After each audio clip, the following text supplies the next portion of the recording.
What's the up-to day, you might be asking. Those of you who've read the title of the video will know that I'm bracing my floor beams. This is before I put the insulation, which all the other videos are about.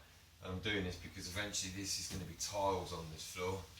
I can't imagine it now, but soon there will be tiles, so I need to make sure this is bounce free so those tiles don't crack. Now I don't know much about building. I'm not very happy with a few things here that I've uncovered. Height between the beams and the concrete, but anyway, that's another story, and I'll show you two of my problems at the end.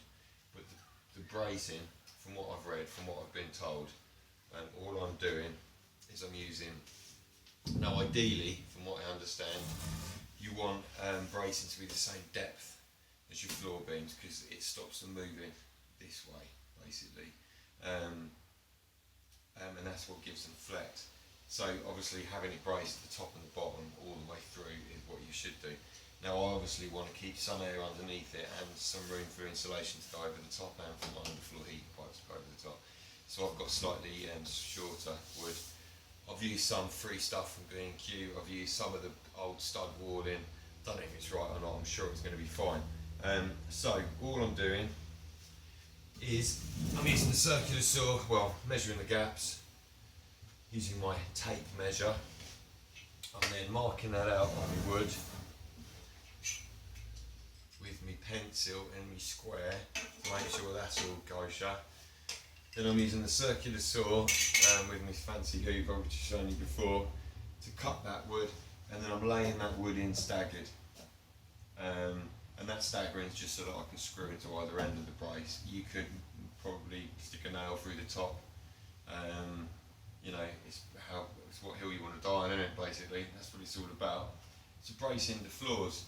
That's what I'm going to be doing. But to show you some of the issues that I've uncovered,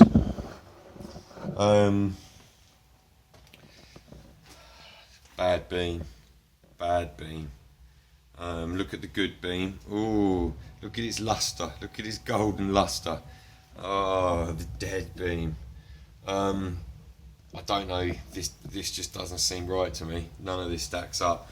And what's worse is over here, we've got some damp coming in there, which I think is coming from a drain outside. Remember, always don't just fix the symptom, look for the cause. Behind there, it's better today since it's been aired out, but it's still soggy and wet. And that's because, as you can see on the floor, what's been used is slate as a sort of damp course lifter there, and that slate's just fractured and cracked. And now this is all fucked. I'm gonna have to sort that. The other thing that concerns me is the fact that they've used an old floorboard across this whole run under here to support the ends of these beams. Now there is plastic damp course under there, but again that's just held with slate. It's like, can I lay thousands of pounds of underfloor heating on top of this and not worry about it for the rest of my life? I don't think so. But anyway, that's the problem from another day. I've been talking about bracing, and it super helps with it compared to an unbraced one. I know you can't really tell that. Anyway, see you.